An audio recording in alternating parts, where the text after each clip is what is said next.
Hello guys, good morning, welcome back to our channel Pinky dot Tanmay. তো সকাল সকাল স্মরণাকে দিয়েই ভিডিওটা আরম্ভ করলাম, কারণ এখন আমার সকালে ঘুম থেকে উঠা বলো, রাত্রে ঘুম থেকে উঠে বলো, সব সময় সব কিছুই ওকে ঘিরেই। তো এই যে কাঁদতে শুরু করে দিয়েছে এখন, যেহেতু আমি ওর ভিডিও করছি, বলছে মাম্মা তুমি আমার ভিডিও নিও না। তো এখন এই যে আমরা সকালে ব্রেকফাস্ট করব, আর ওর সকাল থেকে মানে এতবার করে জামা চেঞ্জ করতে হয় না, মানে হিসু করে দেয় যখন প্যাম্পাসটা চেঞ্জ করতে হয়, পড়ানোর সময় হয়তো জামাটা নিচের দিকে থেকে যায়। তো মা আর কি সকাল থেকেই লেগে পড়ে ওর সব কিছু ধুতে সারা দিনটাই মা একটার পর একটা জিনিস ধুতেই থাকে। তো সকালে এই যে আমাদের চা খাওয়া হয়ে গেছে, আর কালকে রাতে যে পায়েস ছিল পায়েসটাও আমরা খেয়ে নিলাম। বাসি পায়েস খেতে কিন্তু ভীষণ ভালো লাগে, আর আমার মা তো ভীষণই টেস্টি পায়েস বানায়, মানে একটু থকথকে করে খেতে আমাদের বাড়িতে সবাই পছন্দ করে, মানে একটু বেশি দুধ দিয়ে। আর এই যে তোমার দাদাভাই এখন স্বর্ণার সাথে কথা বলছে, আর ও দেখো এখন তাকিয়ে থাকে। স্নান করানোর পর দিয়ে না ও দিনের বেলাটা বেশ জেগে থাকে দেখেছি, মানে খুব কম সময় ঘুমায়, আর রাত্রেবেলায় অনেকক্ষণই ঘুমিয়ে থাকে, মানে টানা 3-4 ঘন্টা ঘুমায় তারপরে ওঠে। তো এই যে মা আজকে ওকে স্নান করাবে আজকেও। তো এই যে আমরা ছাদের ওপর নিয়ে এসেছি, নিয়ে আসার পরে ওকে একটু ভিডিও করছিলাম, তো ও আবার তাকিয়ে তাকিয়ে দেখছে। তো মা এখন আগে ওকে ভালো করে মালিশ করে দেবে, তারপরে স্নান করাবে। আর আজকে বেশ সুন্দর রোদও উঠেছিল। তো আজকে তো তোমরা টাইটেল আর থাম্বনেল দেখে বুঝে গেছো ভিডিওটা কি হবে, কিন্তু একটু ওয়েট করো, আমি একটু ভ্লগটা করব, তারপর ভেবেছি তোমার সাথে শেয়ার করবো স্বর্ণার গিফটসগুলো। তো স্বর্ণার গিফটসগুলো অনেক আগেই ও পেয়ে গেছে, কিন্তু তোমাদের সাথে শেয়ার করব করে আর করাই হয়ে উঠছিল না।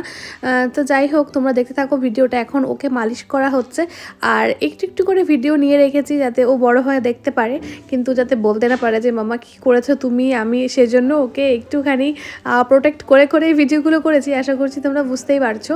তো এই যে এখন ওর স্নান হয়ে গেছে, মানে মাই ওকে এভাবে স্নান করে দেয়। আমি এখনও সাহস পাই না, কারণ এত পুচকে একটা মানুষ মালিশ টালিশও করতে পারি না। মা আমায় বলেছে তোকে আমি একটু একটু করে শিখিয়ে দেবো, একটু বড় হোকও, এখনই শেখার কোনো দরকার নেই, কারণ তোকে আমি এখনই যেতেও দেবো না, আর তোর এখন শেখারও কোনো প্রয়োজন নেই। আমি যতদিন আছি ততদিন তোর করতে হবে না।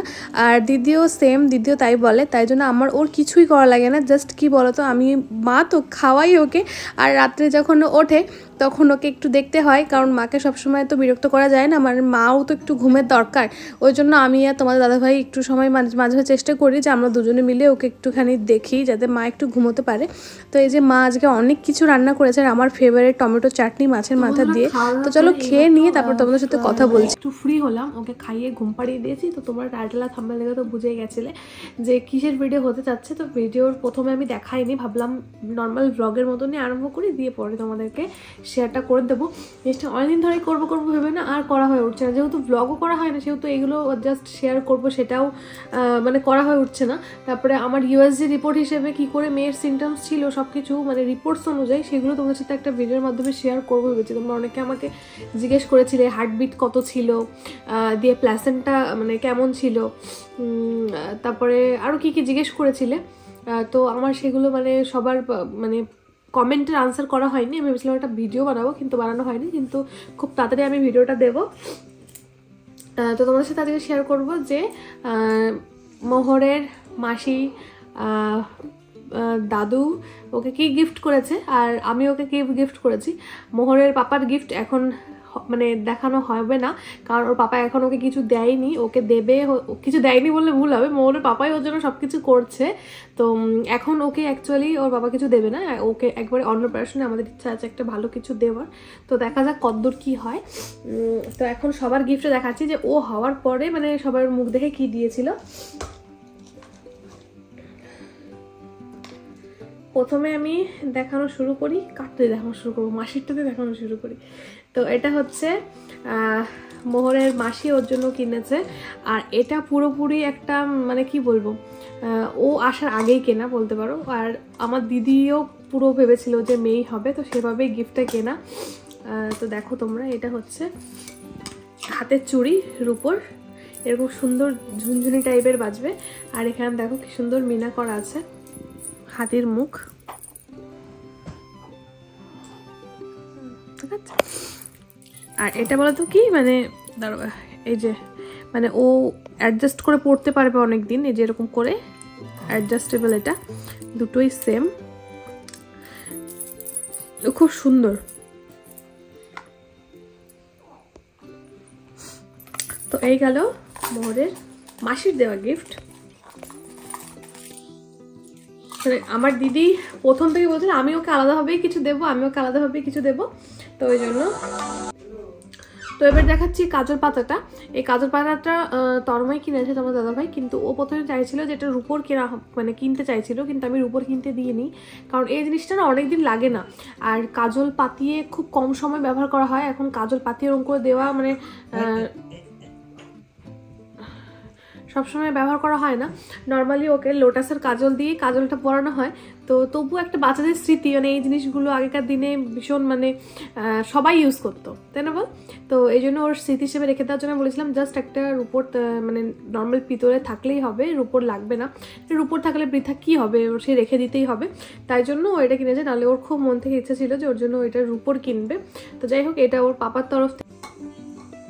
এরপর দেখাবো আমার তরফ থেকে গিফট। অবশ্যই আমার তরফ থেকে বললে এটা তোমাদের দাদাভাই আমাকে সবসময় মানে টাকা পয়সা দিয়ে যেত, মানে প্রেগনেন্সিতে বলো, তার আগেও আমি ঘর টাকা গোছাতাম। তোমরা একটা টাইমে দেখেছিলে যে আমি ঘর ভেঙে আমি একটা পলা বাঁধানো করেছিলাম, তো তারপরও আমি টাকা ওরকম করে গুছিয়ে ওর জন্য একটা হরকাঠি করবো ভেবেইছিলাম আগের থেকে, যে সোনা দিয়ে ওর জন্য হরকাঠি করব। তো সেটা ফাইনালি পূরণও হয়েছে, এই যে ওর জন্য হরকাঠি নিয়েছি। আর হরকাঠিটা বাচ্চাদের জন্য খুব ইম্পর্টেন্ট, মানে কোনো কিছু পড়ানো থাকুক না থাকুক, হরকাঠিটা অনেক বড়োবেলা অবধি বাচ্চারা পড়তে পারে। তো এই দেখো, এটা ভীষণ কিউটও লাগে বললে। আর সোনার চেন দিয়ে তো বাচ্চাদের গলায় সবসময় পরানো উচিত না, আর পরানো মানে ঠিকও হবে না, ওই জন্য এরকম কালো সুতো দিয়েই পরালে ভালো হবে, যাতে নজর কাঠি যেহেতু বলে এটাকে, তো এরকম করে কালো সুতো দিয়ে ওকে পরানোর চেষ্টা করেছি। এখন ছোটো তো মানে সবসময় পরে রাখা যায় না, আর একটু বড় হলে সবসময় পরিয়ে রাখবো ভেবেছি এটা। তাছাড়া সোনার চেন দিয়ে মানে সবসময় পরে রাখাটা ঠিক হবে না। নর্মালি মানে কোথাও যাওয়ার সময় সোনার চেন পরলো সেটা আলাদা, কিন্তু এটা সবসময় পরার জন্য। আর তাছাড়া মেয়ে মানুষ এরপরে তো একের পর এক গয়নারও হতেই থাকবে, হবেই, যেহেতু ওর মেয়ে, আর আমার যা আছে সবই তো ওর, সেটা তো আর বলার মানে উপেক্ষা রাখে না। তো এরপরে স্পেশাল গিফট হচ্ছে, এটা হচ্ছে ওর দাদুর তরফ থেকে, দাদু দিদার তরফ থেকে, সেটা হচ্ছে চেন।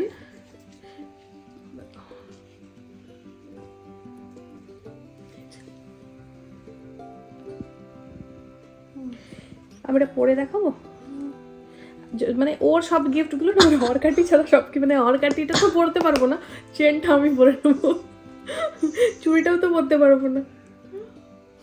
আমি পরে দেখাচ্ছি তোমাদের, তাহলে পুরো ভালো করে বুঝতে পারবে। তো আমি যে গলায় পরে দেখালাম এটা অনেকটাই লং, আর যদি লকেট দেওয়া হয় তো লকেট দিলে আরও লং হয়ে যায়। তো এই গেল মোহরের সব গিফটগুলো। কি করছো? না, সব গিফট যেগুলো ও মানে প্রথমেই পেয়েছে, আর তাছাড়া তো ওর পাপা সব কিছু ওর জন্য কিনেছে, মানে যা যা জামা কাপড় তোমরা দেখতে পেয়েছো, আগের থেকে শপিং অনেক কিছু দেখতে পেরেছো। তো এরপরে যেগুলো কেনা হবে অবশ্যই তোমাদের সাথে ব্লগের সাথে শেয়ার করব। তো দেখে থাকো তোমার ব্লগটা, এখনও ব্লগটা কন্টিনিউ করবো, তারপরে এন্ড করবো, এখানে কিন্তু এন্ড না। তো আমরা খেয়ে দিয়ে একটু শুয়েছিলাম, রেস্ট করছিলাম, আর দেখতেই পেলে তোমরা স্বর্ণ তো সকালে স্নান করে শুয়েছিল, মানে এখন তো দুপুরে একটু কমই ঘুমোয় যখন থেকে স্নান করানো হয়। তো এই যে এই পুচকেটা এসেছিলো, আশা করছি যারা তোমরা রেগুলার ভ্লগ দেখো তারা ওকে চেনো। তো আর নতুন করে বললাম না, আমাদের বাড়ির পাশে একটা কাকিমা, তার মেয়ে আর তারও মেয়ে। তো যাই হোক, খুবই ভালো, মানে পুচকিটা মানে খুব সুন্দর কথা বলতে পারা শিখে গেছে এখন। তো ওর বুনুকে দেখতে এসেছিলো, আর দেখো কি সুন্দর নাচ করছে, তো বেশ মজা করছিলাম, ওকে একটু ভিডিওতে নিলাম ওই জন্য।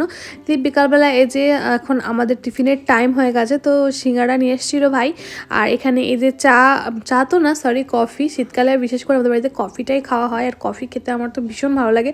প্রেগনেন্সিতে তো খেতেই পারিনি কফি, তবুও 3-4 দিন খেয়েছি, মানে আমি আর কন্ট্রোল করতে পারছিলাম না, ভীষণই ক্রেভিংস হতো কফির।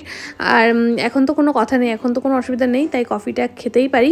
তো এখন চলো কফিটা খেয়ে নিই, আর আমরা এখানে খেয়ে নেব। তখন তোমার দাদা ভাই এই যে ওকে কোলে নিয়ে বসেছিল, আর ভাই মাঝে মাঝে এখন যেহেতু পরীক্ষাটা ওর এগিয়ে এসছে, তো মাঝে মাঝে তোমার দাদা ভাইয়ের কাছ থেকে এটা ওটা মানে পড়ার ব্যাপারে শুনতে আসে, আর ও একটু মানে যেহেতু কাছে সবসময় যেতে পারে না, তো ওকে একটু বলে দেয় যে এটা করো ওটা করো। তো বিকালবেলা এই যে মা ভাজা পিঠে করছিল, আর একটা নিউ টেকনিকে মা শিখেছে ভাজা পিঠে করা, কারণ দেখেছে তেলের ভেতরে একটা প্লেট রয়েছে, তো ভীষণই টেস্টি হয়েছিল আর ভীষণ পারফেক্ট হয়েছিল ভাজা পিঠেটা। তো এই যে এখন রান্না হবে চিকেন, তো দিদি রান্না করবে চিকেন, আর দিদি কার সাথে কথা বলছিল মনে হয় মামির সাথে না বোনের সাথে, কোনো একটা কারোর সাথে হবে, কারণ দিদি ওই দুজনের সাথে ছাড়া আর দিদির ফ্রেন্ডসের সাথে ছাড়া কার সাথে বা কথা বলবে আমি যেন গেস করে নিতে পারি। তো এখন এই যে চিকেন রান্নাটা প্রায় কমপ্লিট, আর এদিকে মা হচ্ছে করে নিচ্ছে রুটি। তো এই হচ্ছে আজকে রাত্রের মেনু। তো আজকে ভিডিওটা কেমন, না রুটি না সরি লুচি হয়েছিল। তো আজকে ভিডিওটা মানে রুটি হবেই কথা ছিল, কিন্তু পরে মা ওই আটাটা দিয়ে লুচি করেছিল, ওই জন্য আমি রুটি বলে ফেলেছি। তো আজকে ভিডিওটা এখানে এন্ড করছি, দেখা হবে নেক্সট ভিডিওতে। কেমন লাগলো ভিডিওটা অবশ্যই কমেন্ট করে জানাবে, লাইক করবে, একটা শেয়ার করে দেবে। তো চলো দেখা হচ্ছে নেক্সট ভিডিওতে, সবাই খুব ভালো থেকো, সুস্থ থেকো, টাটা।